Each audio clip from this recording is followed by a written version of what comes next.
Bueno, buenos días. Vamos a empezar la siguiente mesa sobre políticas lingüísticas, sobre lingüísticas. Y bueno, en primer lugar quiero agradecer a los ponentes su interés en este panel y al público su asistencia en este último día de seminario, su asistencia, yo diría resistencia en este último día, y su participación en el debate que tendrá lugar tras las presentaciones. En un artículo publicado este miércoles en El País, se hacía referencia a las palabras de Manuel Valls sobre el francés y el español como idiomas universales, apelando a su condición intrínseca, a modo de ADN, de representar los valores del ser humano. Otras lenguas, y el artículo aludía al catalán, quedarían reducidas al ámbito de lo doméstico, donde se vehiculan, por ejemplo, las emociones. Se pone en juego aquí una doble categorización entre unas lenguas, español, francés, que por factores externos, como es su número de hablantes, se asocian a valores que escapan a lo lingüístico y se adentran en la ética y la moral del género humano, mientras que otras, minorizadas, no alcanzarían tal capacidad de representatividad y expresividad. La colonización y el imperialismo las encumbró como lenguas por su ejército de hablantes y creó un escenario donde lenguas y dialectos, mayoritarias y minoritarias, dominantes y dominadas, se disputaban y aún continúan disputándose espacios de poder, estatus y reconocimiento. La colonización lingüística del español en Guinea Ecuatorial da cuenta tanto de luchas por el control religioso entre misioneros protestantes y católicos, como de distintas maneras de relacionarse con las lenguas vernáculas. Las traducciones a las lenguas patrimoniales fueron un instrumento de evangelización que trastocó la subjetividad colectiva, proporcionando un nuevo léxico, una nueva cosmogonía. Los misioneros introdujeron la escritura en culturas orales y ordenaron la variedad de hablas, seleccionando y estandarizando distintas formas en lenguas como el bubi o el benga, pero todas ellas en relación jerárquica descendiente respecto a la lengua europea colonizadora. La imprenta facilitó la difusión de estas codificaciones lingüísticas que fueron asociadas a etnias y delimitadas geográfica y arbitrariamente. El estatus del español como la lengua de la colonia creó una sociedad diglósica en la cual se penalizaba el uso de las lenguas patrimoniales.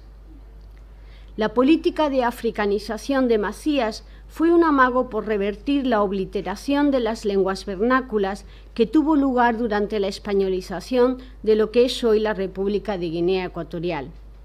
Esta política se tradujo en un proyecto de guineaización donde primaba una identidad cultural y lingüística liberada de los vestigios coloniales españoles.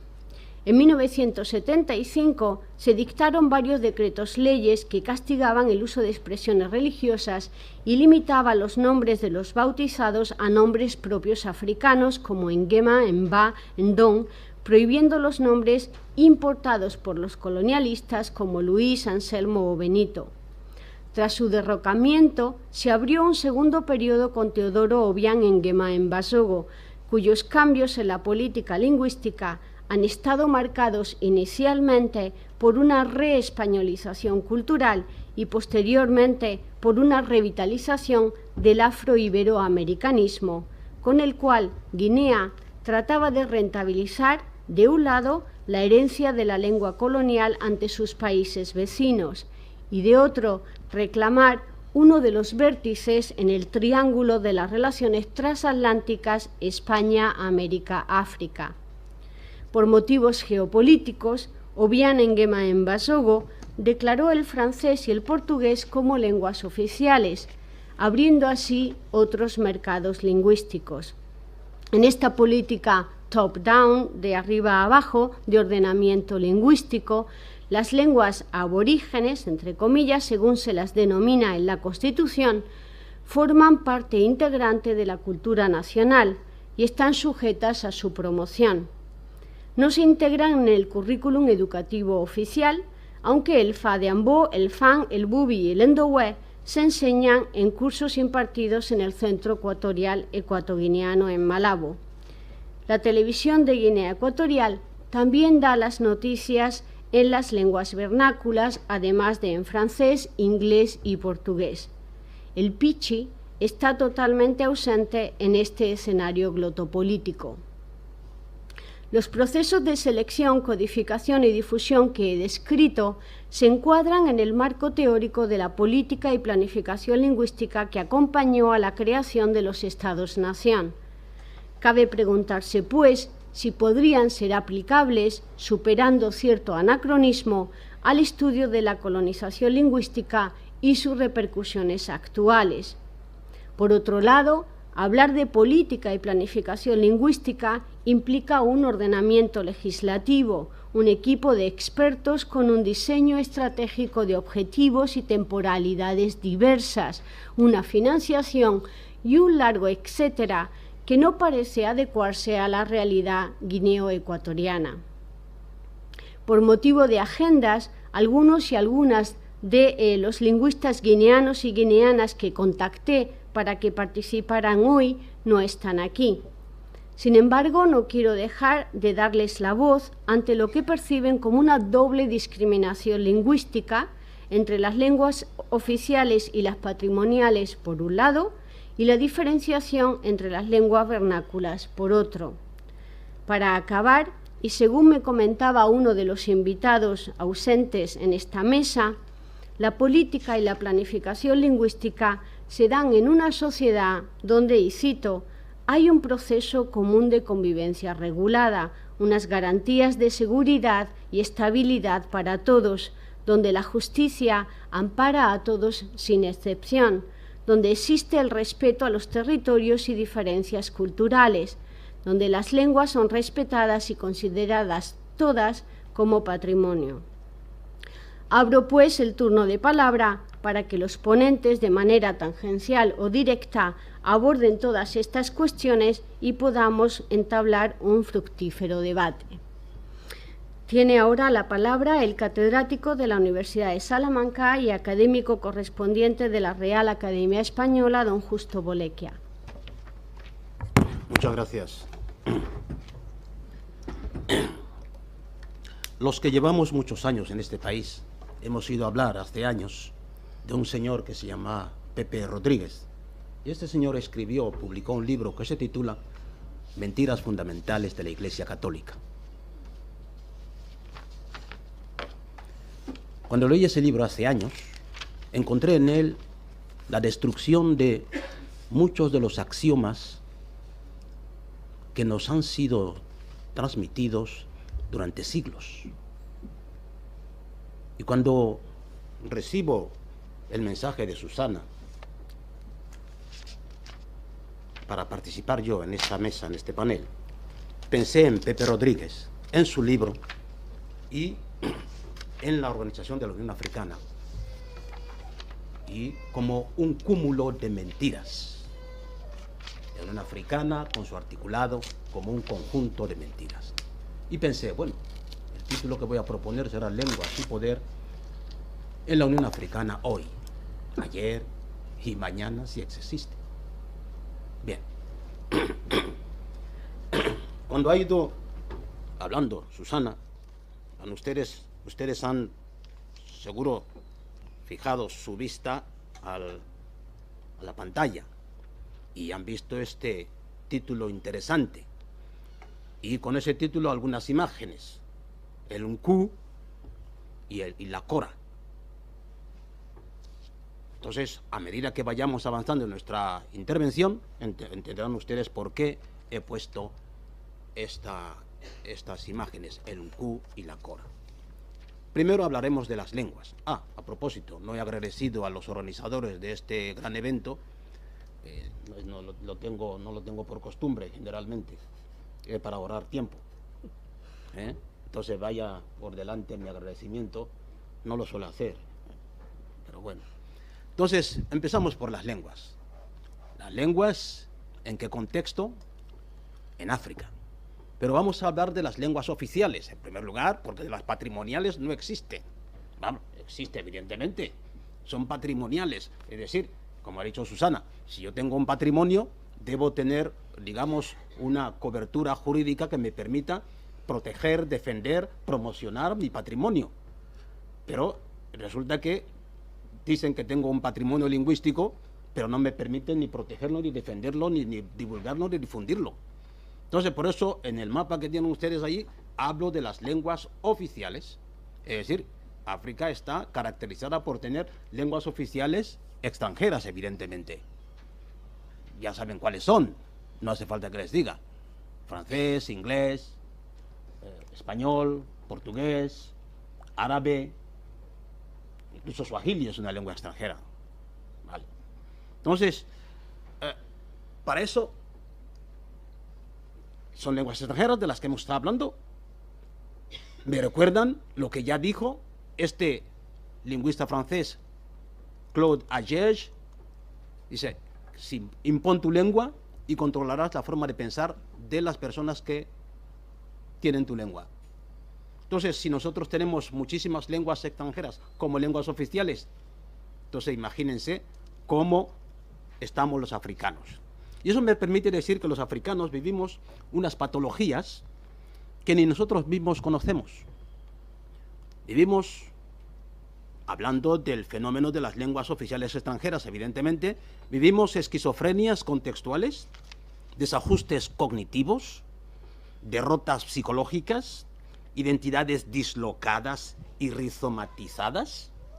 Vivimos bloqueos mentales, porque no hay manera de borrar de nuestra mente palabras que nos han sido transmitidas como verdades irrefutables, como por ejemplo bantú.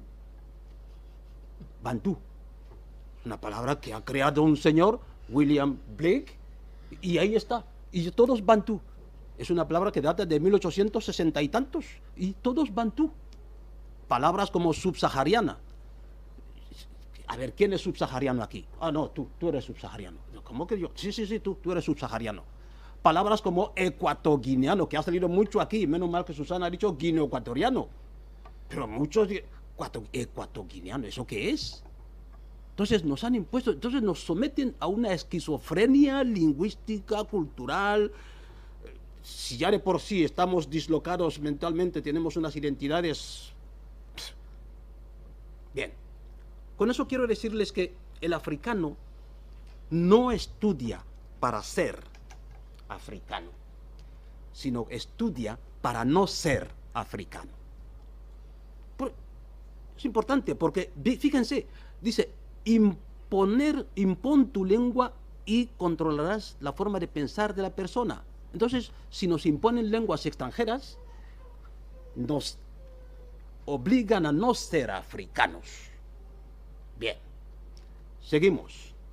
Empezamos entonces la lengua con esto que llamaron en su día la Organización de la Unión Africana. ¿Qué dice el Estatuto de la Unión Africana? Artículo 29 dice, las lenguas de trabajo de la Organización de la OUA y sus instituciones serán, a ser posible, lenguas africanas. El inglés, el francés, el árabe y el portugués. Entonces, esas eran las lenguas oficiales de la OUA, de toda África, evidentemente. Bajamos y vemos la UA. Se transformó de la OUA a la UA, Unión Africana. Recoge... tengo que poner la boca aquí dentro. Bueno, recoge el mismo artículo prácticamente. Dice... hacer posible las lenguas africanas, hacer posible. Y árabe, inglés, francés, portugués, y ya se añade español. Entonces, cuando yo veo esto, OUA, UA, el año 2000, 2000 tantos, no hay lengua oficial patrimonial africana como lengua de la UA, Unión Africana. Digo, vale, a lo mejor en otra normativa y tal, recurro a la Carta del Renacimiento Cultural de África, aprobada y ratificada y que ha entrado en vigor actualmente. En su artículo 19 dice que se hará lo posible para implementar reformas e introducir las lenguas en el currículum escolar. Se hace, solo algunos países lo hacen, algunos, pero no de forma general. Bien, y seguimos. Digo, vale, entonces, estas son las normativas panafricanas, la UA y la Carta del Renacimiento Cultural de África. Si ustedes visitan la página de la Unión Africana, encontrarán todo eso allí, ¿eh? Bien, entonces, vale, vamos a ver qué me dice cada una de las constituciones de cada uno de los estados africanos. Digo, a ver, ¿dónde nació la Organización de la Unión Africana? ¿Dónde se firmó? Etiopía. ¿Qué dice la Constitución de Etiopía? Digo, precioso. En su artículo 39, ¿lo ven ustedes? Dice, cada nación tiene derecho a hablar, a escribir y a desarrollar su lengua. Digo, no me basta esto, esta constitución está en inglés. Lo miré y, en efecto, tenía la constitución en amárico también, la lengua oficial de Etiopía, amárico. Digo, ¡uy, qué bien! Por lo menos están tratando de, digamos, oficializar realmente la lengua patrimonial, la lengua nacional, una de las lenguas nacionales de Etiopía. Digo, vale, vamos a coger otras constituciones. Cogí otra constitución, por ejemplo, la constitución de Ghana. Es un país donde es un país, se dice que es el país que más avanza, es el país que más... Digo, ¿qué dice? Dice, artículo 39.3. Dice, el Estado procurará que se desarrollen las lenguas de Ghana, etcétera, etcétera. Digo, bien. ¿Política lingüística? Sí, se enseña. Digo, vale. Cogí otras constituciones, podría estar refiriéndome muchas constituciones.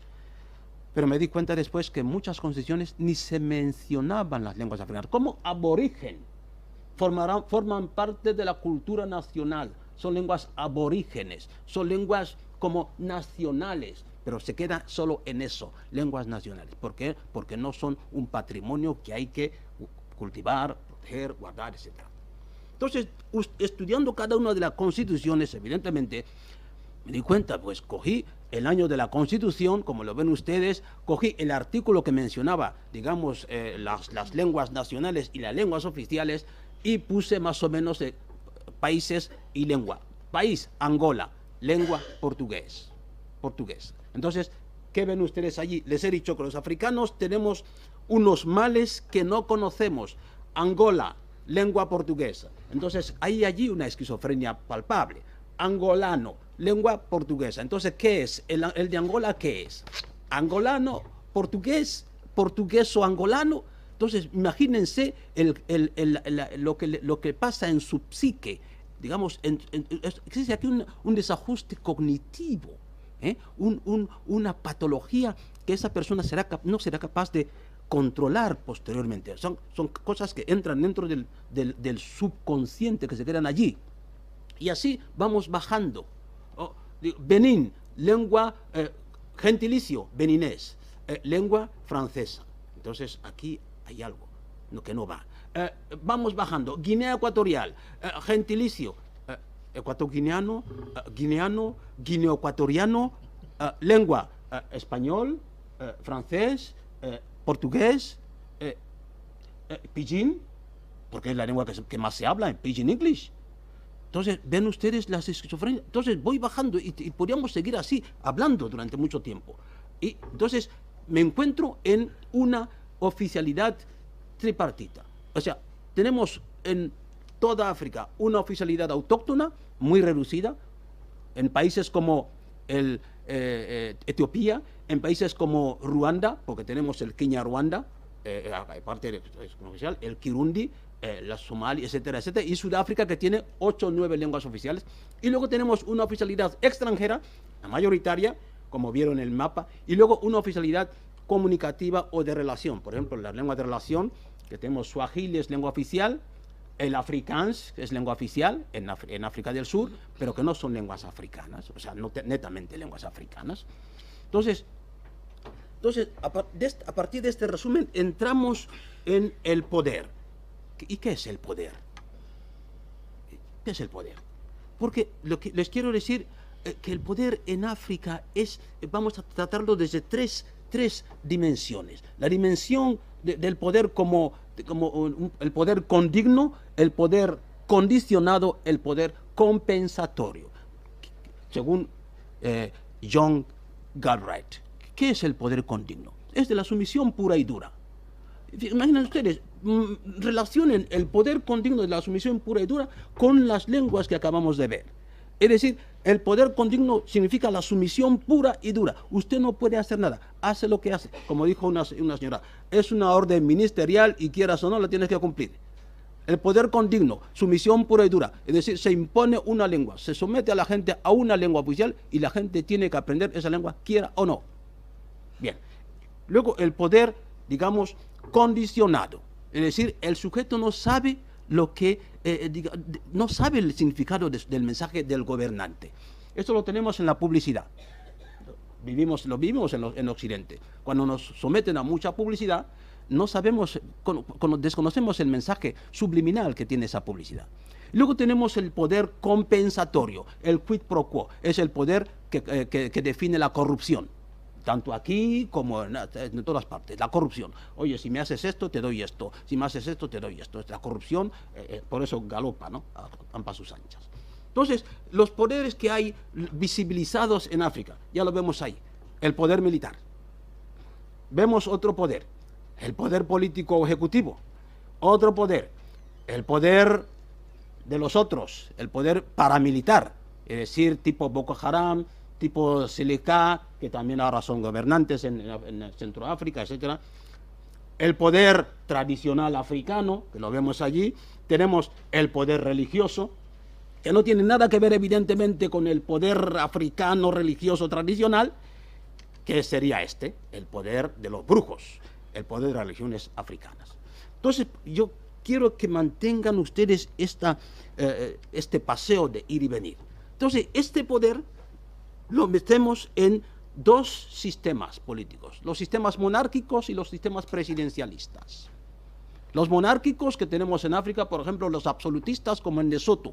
Ustedes han visto las imágenes o algunos vídeos del rey de Lesotho, que a veces, no sé si cada 3 años selecciona a un par de chicas de entre las más hermosas del país. Entonces, hay que hacerlo. Y luego el poder la monarquía parlamentaria de Marruecos, estamos ahí, hay un parlamento evidentemente, y de Suazilandia. Podríamos entrar en la caracterización, la definición de cada una de esas monarquías, pero el tiempo nos impide hacerlo. Y luego tenemos los sistemas presidencialistas, totalitaristas, como la RGE, la Guinea Ecuatorial, como Camerún, Chad, Uganda. Luego tenemos el sistema, digamos, presidencias alternantes, como la de Ghana, Senegal, etcétera. Ya se cambia el presidente por elecciones, etcétera. Luego los sistemas de presidencialismos hereditarios que tenemos en Gabón, en Togo, en la República Democrática del Congo, ahora quizá lo tengamos en Guinea Ecuatorial, etcétera, etcétera, ¿no? Entonces todo esto nos lleva a lo que nos han impuesto en los años 60 y que seguimos viendo de alguna manera hoy, es decir, un hombre de creación colonial, un país, Guinea Ecuatorial, un país, Camerún, un país, Togo, un país, Congo. Nadie se ha sentado a decir, vamos a cambiar ese nombre. No, no, no. La sumisión pura y dura. La sumisión que impuso la colonización y es la sumisión que sigue manteniendo, digamos, la estructura del poder en los países africanos. Entonces, pasaríamos, todo eso hace que se imponga al africano una identidad que no tiene nada que ver con nosotros, nada que ver. Y esto hace también que el aprendizaje de esa identidad dislocada, esta dependencia, digamos, cognitiva, psicológica, hace que tengamos una soberanía o pensemos en una soberanía cuando realmente no la tenemos ni existe. Entonces, voy terminando. Los dos conceptos que hemos manejado, lengua y poder, se convierten en instrumentos que crean determinados comportamientos. Por eso, en muchos países africanos, en muchas sociedades africanas, encontramos el poder, el lenguaje de la violencia, el lenguaje de las amenazas, de la agresión, las sanciones, las leyes intimidatorias, los insultos, y todo eso entra dentro del poder condigno, de la sumisión pura y dura. Y volvemos a Claude Agege. Impón tu lengua y controlarás la forma de pensar de las personas. Y eso es lo que tenemos. Es decir, la imposición de las lenguas extranjeras durante nuestro desarrollo cognitivo condiciona nuestro desarrollo cognitivo-cultural, provoca disonancias cognitivas, dependencias lingüístico-culturales, desterritorialidad mental y física, autorracialización, derrota psicológica, baja autoestima, etcétera, etcétera. 50 años, no solamente son 50 años de la independencia de Guinea Ecuatorial, porque ha dicho, revisitando las colonizaciones, son 50 años de disonancias cognitivas, derrotas, desterritorialidades, etcétera, etcétera. Entonces, esto es lo que yo tenía pensado para presentarles hoy. Muchas gracias.